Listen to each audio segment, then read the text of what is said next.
हाँ सर, प्रणाम। भाई साहब पहचाना? जी। आपने कल मुझे मेल लिखा था, ओके, हम्म। कि आपके पास कुछ साक्ष्य हैं स्टार एक्स यूनिवर्सिटी से रिलेटेड। ओके। जी। और मैं आपको ये बताना चाहता हूँ, मैं ये कॉल रिकॉर्ड करना चाहता हूँ। आपकी परमिशन है उसके लिए? जी बिल्कुल, इजाजत है सर। ओके। और अगर लगेगा जब भी हम इसको कहीं कोर्ट में या सोशल मीडिया पे डाल सकें जिससे कि और लोगों को भी अवेयर हो। क्या आप बताएंगे हाँ। आपका परिचय क्या है? मेरा नाम है डॉक्टर विकास भारद्वाज, शायद आपने वीडियोस देखी होगी। जी और सर। और मैं आपको बड़ा दिल से धन्यवाद करता हूँ जो मैंने आवाज उठाई है। ओके, कि हम्म। भी शायद आपने देखा होगा मेरी आवाज हम्म। में मैं कोई गलती नहीं की है। ये पब्लिक इंटरेस्ट के लिए है कि भाई लोगों के साथ वहां पे अन्याय हुआ है या कोई भी काम हुआ है उसका एक्सपोजर होना बहुत जरूरी है। ठीक है। जी सर। शशांक जी, आपके पास क्या साक्ष्य है, क्या प्रूफ है, क्या आप शेयर करना चाहेंगे तो प्लीज बता दीजिए। आप अपना मेरे परिचय बताइए, एक बार परिचय बताइए, क्या थे आप, क्या था वो तो। जी, मेरा नाम शशांक रंजन है और मैंने स्टारेक्स यूनिवर्सिटी में हम्म। 2020-23 बैच में एडमिशन लिया था। दो पीएचडी हजार में। हाँ, 2023, 20-23। 2023 बैच में। ओके। आपका कॉमर्स टेस्ट, में। हाँ आपका टेस्ट हुआ होगा सब कुछ। जी। हाँ। और किस में लिया था आपने? कॉमर्स कॉमर्स फाइनेंस में। फाइनेंस में। ओके, तो हम्म। फिर आपका वो क्लियर हो गया था, यानी कि एक कोर्स वर्क होता है हाँ, वहां पे। कोर्स वर्क क्लियर हो गया था। कोर्स वर्क के बाद साइनॉप्सिस होती है। हाँ, तो हमारे गाइड के रूप में डॉक्टर हाँ। भूपेंद्र बहादुर तिवारी जी अलॉट हुए थे। अच्छा, डॉक्टर भूपेंद्र तिवारी जी को, ओके, आपका हम्म। वो बनाया गया गाइड। ठीक है। हम्म। फिर? उन्होंने सिनॉप्सिस तैयार करवा दिया एक टॉपिक तय करके। अच्छा। हम्म। उसके बाद सिनॉप्सिस पर जो है कंसेप्ट क्लियरिटी की बात चल ही रही थी, तभी तिवारी जी जो हैं वहां से हम्म। चले गए। अब क्या वजह है वो तो हम नहीं जान रहे हैं। अच्छा अच्छा, तिवारी जी एक्चुअली में एक, जो मुझे मालूम है, किसी कमेटी के मेंबर रहे थे। ओके। होंगे, रहे होंगे। उस कमेटी के मेंबर में उन्होंने सही जांच की थी और सही जांच करने से उनको निकाल दिया गया, ऐसा जो सुना है। नहीं नहीं, कोई, जो हाँ, कोई बंदा जांच की कमेटी में हो, ओके, हम्म। वाइस चांसलर की जांच की कमेटी में, उसको फिर क्या है, निकाल दिया गया। वो मेरे हम्म। पास जो मुझे है थोड़ा थोड़ा मुझे मालूम है, एक्चुअल तो हम्म। तिवारी जी को पता होगा। ये और क्या हम्म। नाम, भूपेंद्र तिवारी जी को। तो बताइए हम्म। फिर क्या हुआ? फिर तो आपको तो दूसरा कोई गाइड मिला होगा ना सर? जी, डॉक्टर नीलम खन्ना जी को मेरे गाइड के रूप में अलाउट किया गया था। ओके, नीलम खन्ना जी को, हाँ जी। हम्म। उसके बाद मैंने हम्म। उनसे रिक्वेस्ट किया कि सिनॉप्सिस को तिवारी सर ने तैयार करवा ही दिया है, इसको क्लियर करके हम्म। हमारा प्रेजेंटेशन करवा दिया जाए। अच्छा।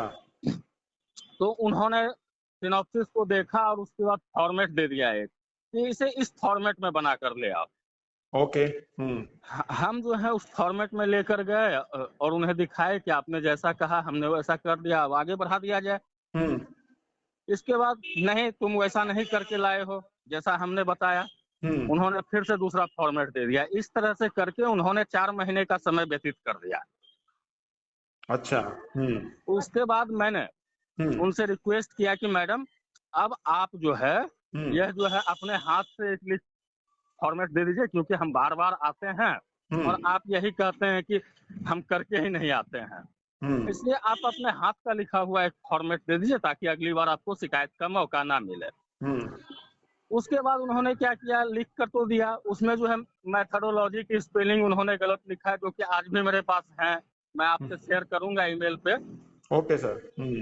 जिसमें उन्होंने मैथडोलॉजी को मीएथोलॉजी लिखा है, MEATHOLOGY। Okay. Oh no. Okay. हाँ। शोध गंगा में शोध की स्पेलिंग गलत है। ओके। SHODH होता है, उन्होंने SHOD लिखा है। हम्म। हम्म। शोध गंगोत्री को उन्होंने शोध गंगा तोरी लिखा है। तो यानी कि आप शक कर रहे हैं कि ऐसे बंदे जो हैं वहां पे वो हम्म। एलिजिबल हैं या नहीं गाइड बनने के लिए? देखो, मेरा हम्म। कुछ नहीं है उनसे।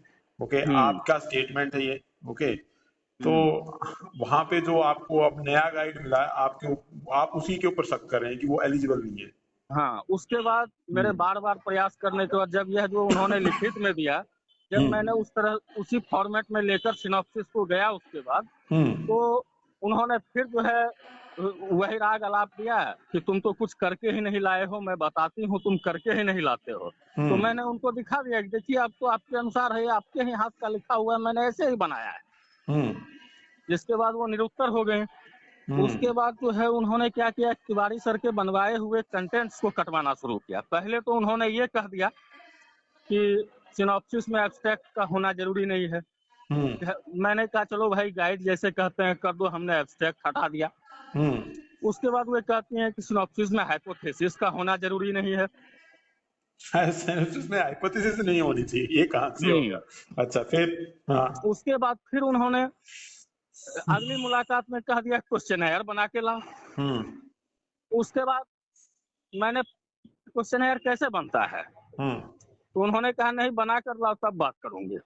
ये कोई तरीका तो नहीं है भाई, गाइड का रोल क्या होता है। जिसके बाद मैंने अपने परिचितों से संपर्क किया जो कि इस एजुकेशन लाइन में है दूसरे यूनिवर्सिटीज में। तो उन लोगों ने कहा भाई क्वेश्चनर तो थीसिस में होता है, सिनॉप्सिस में वो तो होता नहीं है, तो आगे का काम है, और थीसिस में भी लास्ट मोमेंट का चीज होता है। ऐसा मैंने कहा। जब मैडम को बताया इन चीजों को और बहुत विनती करने के बाद उन्होंने मुझसे कहा कि ये जो तुम्हारा टॉपिक है an empirical study of Indian investors protection awareness towards risk management in hedge fund, मैंने तो कभी ऐसा टॉपिक ही नहीं सुना है, मुझे तुम्हारी टॉपिक गलत लग रही है। अच्छा। मैंने कहा क्या कि रिसर्च का मतलब क्या होता है, finding of fact in a scientific manner to generate new principle is known as research. अगर रिसर्च में घिसा पिटा चीजें ही हो तो फिर रिसर्च का मतलब क्या रह जाता है। वे मानने के लिए तैयार नहीं हुए। लगभग 15-20 दिन उस पर जो है निकाल दिया गया हमारे टॉपिक को लेकर। फिर उन्होंने हमारे मेथोडोलॉजी को गलत कह दिया कि तुम्हारी जो मेथोडोलॉजी है हम तो ऐसा मेथोडोलॉजी ही कभी नहीं देखे हैं। ये एम्पेरिकल स्टडी, ये deductive approach in empirical study. तो जिसके बाद हमने उनको एक थीसिस जो है डाउनलोड करके दिखाया, उससे मिलता जुलता मेथोडोलॉजी, क्योंकि डिफरेंट ही होना चाहिए, सेम तो हम किसी का कॉपी नहीं कर सकते हैं। उसके बाद भी वे मानने के लिए तैयार नहीं हुए। काफी मान मनोबल के बाद उन्होंने मुझे पीपीटी बनाने की अनुमति दिया। उसके बाद जब हम पीपीटी बनाने का काम शुरू किए तो उसके बाद वे हर मुलाकात में किसी न किसी पॉइंट को गलत बता दे रही हैं, को चेंज करो।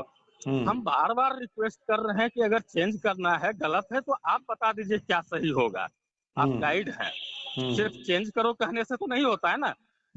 लेकिन उनका कोई सहयोग नहीं मिला। फाइनली 2 दिसंबर 2022 को अच्छा मेरा इंटरनल प्रेजेंटेशन करवाया गया। ओके। जिसमें जो भी लोग थे वहां पर सबों ने एक स्वर में क्वेश्चनर का मांग कर दिया। और मैडम ने जो हमें क्वेश्चनर बनाने के लिए कहा था वो आज भी मेरे सिनॉप्सिस पे एक जगह उनके ही हैंड राइटिंग में लिखा हुआ है, questionnaire schedule and non schedule, जो कि एक तरह से साक्ष्य ही कहा जा सकता है कि उन्होंने हमको क्वेश्चनर बनाने के लिए कहा, तब तो वहां पर लिखा है। और उसके बाद 2 दिसंबर को इस तरह से रिजेक्ट तो हो गया। फिर जो है हमारे साथ प्रॉब्लम क्या है कि हम बचपन से ही थोड़ा तंबाकू सेवन करते हैं। ओके। लेकिन हम यूनिवर्सिटी कैंपस में कभी तंबाकू खाकर नहीं गए हैं। अच्छी बात है जी, अच्छी बात है। हम यूनिवर्सिटी कैंपस में कभी तंबाकू खाकर नहीं गए। लेकिन मैडम हर बार इस बात को मुद्दा बनाकर हमारा जो है ऊपर शिकायत करने का काम किए कि तंबाकू खाता है। और इसके बाद जो है हमको एक डॉक्टर ने सलाह दिया, थोड़े मुंह में घाव जैसे हो गए हैं, कि आप एक बार अपना कैंसर का चेकअप करवा लो। अच्छा। मैंने इसके लिए भी मैडम को रिक्वेस्ट किया कि मैडम इस तरह से मत कीजिए, हमारा सिनॉप्सिस अप्रूव करवा दीजिए, हम अपना ट्रीटमेंट करवाना चाहते हैं। मैडम ने जवाब दिया या तो इलाज करवाओ या पीएचडी करो। Oh no. वो आपका क्या आया है ट्रीटमेंट का, क्या आया? बताता हूँ सर, सिस्टमेटिक वे में मैं बता रहा हूँ, थोड़ी सी और बची है। ओके। उसके बाद फिर जो है मैडम ने कहा कि किसी दूसरे यूनिवर्सिटी के प्रोफेसर से चेक करवा लो, अगर तुम्हारा सिनॉप्सिस सही होगा तो मैं आगे बढ़ा दूंगी। हमने दूसरे यूनिवर्सिटी के भी प्रोफेसर से संपर्क किया। अब यह जरूरी नहीं है ना सर कि हम जो है दूसरे यूनिवर्सिटी में कॉमर्स डिपार्टमेंट के ही लोगों को पहचानते हैं। हम जिनको पहचानते थे उनके माध्यम से कॉमर्स के फैकल्टी से चेक करवाए, उन्होंने सही कहा। हमने मैडम से कहा कि बात कर लीजिए मैडम, मैं बात करवा देता हूँ आपकी। तो उन्होंने कहा नहीं, मनोज सर को बात करवा दो। मैंने मनोज सर को फोन करवाया तो मनोज सर जो है उनसे बात करने के बजाय हमारे तंबाकू पे जो है चर्चा शुरू कर दिए। मनोज सर क्या करते हैं वहाँ पे? जी, डीन रिसर्च हैं। अच्छा।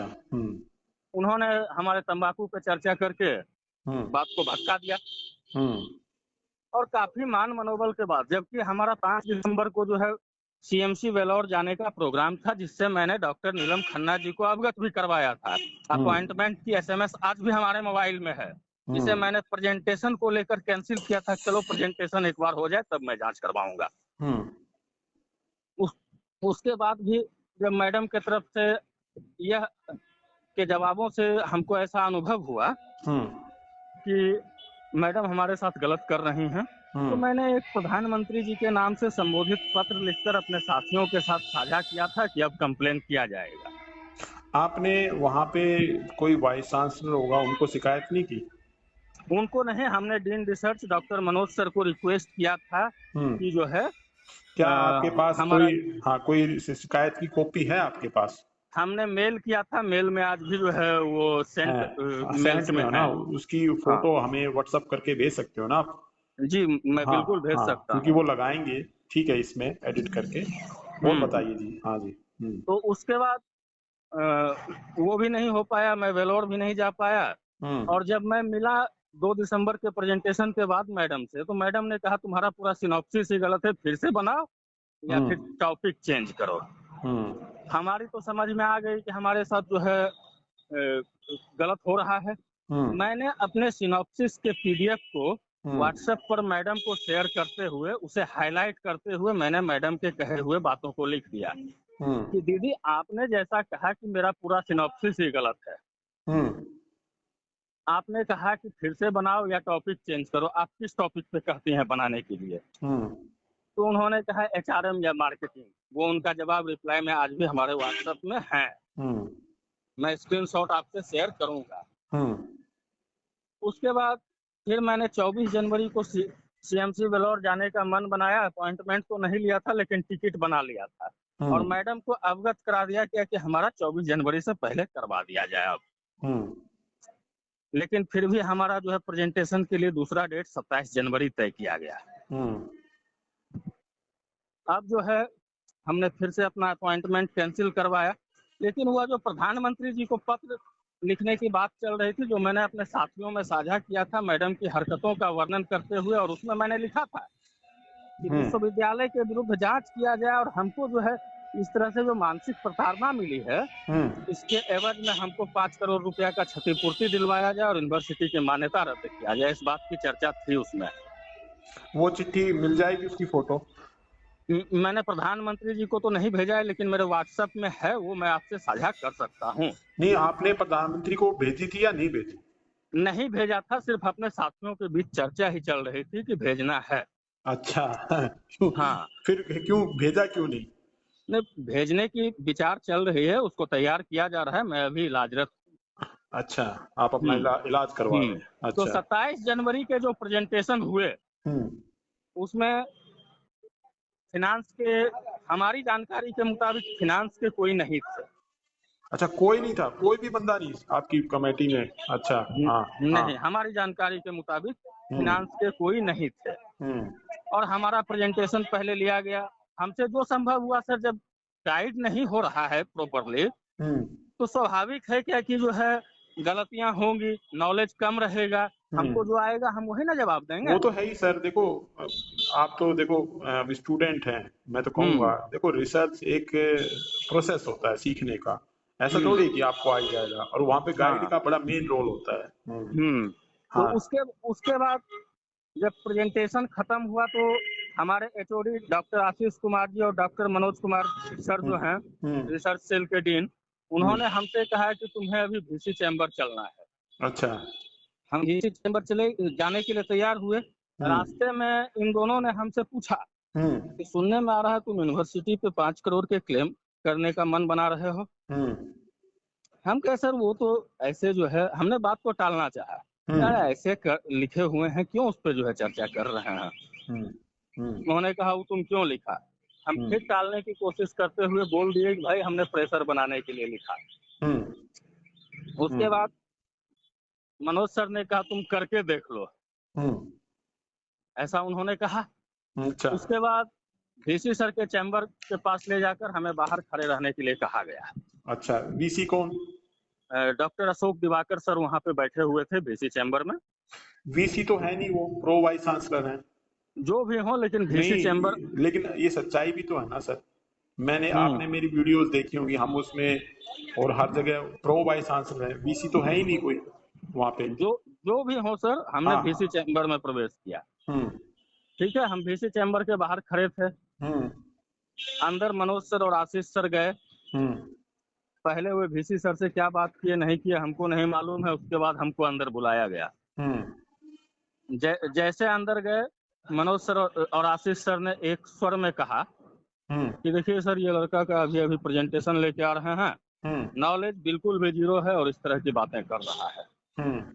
जिसके बाद ये अशोक दिवाकर सर हमको डांटना शुरू कर दिए। क्या बोले, कुछ तो सब बताइए। कह रहे सीबीआई बैठाएगा रे, सीबीआई वाले तुमको ज्यादा पहचानते हैं क्या, तुम करके देख लो, हम कहते हैं तुम ये कंप्लेन भेजो। इस तरह से उन्होंने कहा। इसका कोई मेरे पास साक्ष्य नहीं है, क्योंकि ये तो मौखिक बातें हुई है। बातें ठीक है, लेकिन आपके साथ अत्याचार तो हुआ ना। हाँ। आपके साथ तो ना, आपके साथ आप तो खुद हो साक्ष्य। ठीक तो है भी। हाँ, फिर बताइए। इसको तो सर नार्को टेस्ट से जो है सामने लाया जा सकता है। नहीं, कोई बात नहीं, आप अपना बताइए ना। देखिए, हाँ, आप अपनी कहानी बताइए। हाँ, तो उसके बाद फिर वहां से उन्होंने कहा कि बिनोला के एसएचओ को बुलाकर इस पे मानहानि का एफआईआर करो। आपके ऊपर? हाँ, हमारे ऊपर करने के लिए, ऐसा अशोक दिवाकर सर ने कहा। और उसके बाद फिर हम निकल गए चैम्बर से। फिर आशीष सर और मनोज सर लेकर गए हमें रिसर्च एंड इनोवेशन सेल में। उसके बाद हमको एक पेज दिए, बोले माफीनामा लिखो। हमने लिख दिया, चलो भाई बात को क्यों बढ़ाना है, लिख दिया हमने। दबाव। आप दबाव में लिखा ना वो माफीनामा। तो उसके बाद फिर आशीष सर ने हमसे पूछ दिया वीडियो बनाते हुए, ये आप बिना किसी दबाव के लिख रहे हैं ना। हम बोले चलो भाई बिना दबाव के, हाँ बिना दबाव के लिख रहे हैं, बात खत्म कर दिया हमने इस तरह से बोलकर। उसके बाद फिर हम अपने रूम पे चले गए सर। फिर 2 दिन बाद हम जब यूनिवर्सिटी गए तो हमसे फिर आशीष सर ने कहा कि आज नहीं, लेकिन 1-2 दिन के बाद तुम वीसी सर से मिलकर एक बार फिर से सॉरी बोलोगे। अच्छा। उस बात को लेकर हमने कहा ठीक है, बोल देंगे भाई, करियर का सवाल है, सॉरी बोलने में क्या दिक्कत है। हम गए सर से फिर सॉरी बोले। उसके बाद दिवाकर सर ने कहा कि जिस थाली में खा रहे हो उसी में छेद कर दिए हो। इस तरह से उन्होंने कहा चलो प्रेशर में कौन है दिख रहा है, तुमने कहा था कि प्रेशर बनाने के लिए किया, प्रेशर में कौन है दिख रहा है। अच्छा। देखिए सर, हर बातों की साक्ष्य नहीं होती है। हमने बात मान लिया सर, बताओ सर, जरूरी थोड़ी है आपके साथ, मैं जो भी है हम रिकॉर्ड कर रहे हैं सर, आपके साथ हुआ है। हाँ, बताइए। उसके बाद इसी बीच में डॉक्टर नीलम खन्ना जी ने हमसे कहा था कि तुम अपने लिए एक को गाइड अपॉइंट कर लो। हमने कहा को गाइड कैसे अपॉइंट होता है। तो उन्होंने कहा कि एक मेल कर दो और जिनको को गाइड बनाना चाहते हो उनसे रिप्लाई करवा दो, और मैं इधर से रिप्लाई करवा देता हूँ, हो जाएगा को गाइड का अपॉइंटमेंट, जो कि आज भी मेरे ईमेल में सेव है। जिसको लेकर बाद में हम उसी समय पूछ लिए थे नीलम मैडम से कि क्या कोई रिटायर्ड पर्सन को गाइड हो सकते हैं। उन्होंने कहा हो सकते हैं। हमने कहा जब हो सकते हैं तो हमने ईमेल की प्रक्रिया पूरी कर दिया, जिस पर मनोज सर ने कहा नहीं, वो को गाइड का प्रोसेस नहीं है, उसके लिए अलग से एक लेटर पर साइन करवा कर देना होता है। और जिस डिपार्टमेंट के प्रोफेसर होते हैं उससे कंसेंट हाँ, लेके आनी उस होती है। डिपार्टमेंट के हेड से कंसेंट लिया जाता है। हाँ पता है सर। ऐसा उन्होंने बताया। और उन्होंने ये भी कहा कि रिटायर्ड आदमी नहीं हो सकते हैं को गाइड। हाँ नहीं हो सकते। हाँ, जो भी हो, हमने कहा सर हमको मैडम ने जो कहा हमने वो प्रक्रिया पूरा किया। कहा नहीं तुम्हारा कोई को गाइड नहीं है, जो है यही है। हम बात को वहां पर भी खत्म किए। और यह जो बात सर मनोज सर ने और आशीष सर ने कहा कि नॉलेज बिल्कुल भी जीरो है, कोई भी स्टूडेंट अपने नॉलेज को 0 से 100 करने के लिए ही तो किसी यूनिवर्सिटी में जाता है। आपने कितना फीस दे लिया वहाँ पे अभी तक? हमने 2 लाख रुपया फीस दिया था, जिसके बाद इन घटनाओं के बाद मैंने आहत होकर अपने आर्थिक कारणों का जिक्र करते हुए यूनिवर्सिटी से 10 फरवरी को एनओसी ले लिया। अच्छा, यानी कि 2 लाख रुपए खर्च करने के बाद भी आपका जीरो काम हुआ है, ये जीरो है। और आपको मानसिक प्रताप यानी कि इतना झेलना पड़ रहा है। और मैं माफी चाहूंगा, लेकिन मैं आपसे पूछना चाहूंगा, आपने बताया था कि आपका मुंह का वो भी है, कैंसर है, या नहीं है? क्या निकला? नहीं, ये जांच में कुछ नहीं निकला है। बढ़िया, अच्छी बात है सर, अच्छी बात है। हमने एम्स पटना में जांच करवाया। हाँ, वो तंबाकू हाँ नहीं खाना चाहिए, कोई बात नहीं, लेकिन वो उस समय का सिचुएशन था आपके पास। अब आप क्या कर रहे हैं? फिलहाल मैं अभी कुछ यूनिवर्सिटीज में अप्लाई किया हूँ पीएचडी एडमिशन के लिए। लेकिन हाँ वो तो ठीक है। देखो लेकिन क्या है कि जो आपके साथ हुआ है, जो इस तरह से हुआ है, क्या एक फेयर काम हुआ है? वो तो उसकी तो जांच तो होनी चाहिए ना।